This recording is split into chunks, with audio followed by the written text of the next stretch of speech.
Hinay ng mga pulis sa engkwentro ang hold-upper na sumalakay sa isang convenience sa Bulacan nang tignan ang ID ng suspect na diskubring isa pala siyang pulis Caloocan. Nasa frontline ng balitang niya, si Ian Suyu. Pumasok ang lalaking nakapulang hoodie na yan sa isang convenience store sa Marilao, Bulacan pasado alas 8 kagabi. Hindi para bumili, pero para mang-hold up. Dumiretso siya sa kahera, tinutukan ito ng baril at pilit pinabuksan ang kaha. Pinapunta pa niya ang empleyado sa storage room ng tindahan at may mga kinuha pa bago sumibat.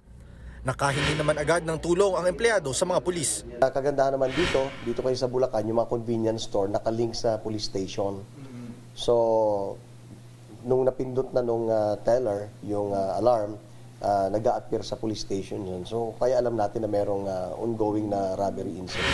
Naabutan ng mga rumeresponding pulis ang suspect malapit sa hinold-up na tindahan.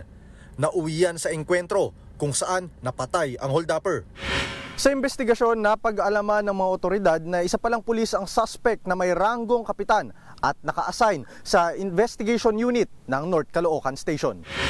Nakuha mula sa suspect ang nasa 20,000 pisong ninakaw sa tindahan.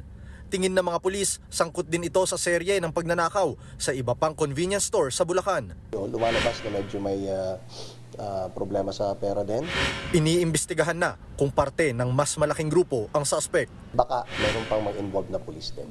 Baka may makuha pa tayong ibang ebidensya na magli-link na possible involvement ng ibang pulis doon, ibibigay natin sa NCRPO. Nagbabalita mula sa frontline, Ian Suyu, News 5. Mga kapatid, Cheryl Hosing po. Maging maalam at may pakialam sa mga napapanahong issue at headlines. Mag-follow at mag-subscribe na sa social media pages ng News 5.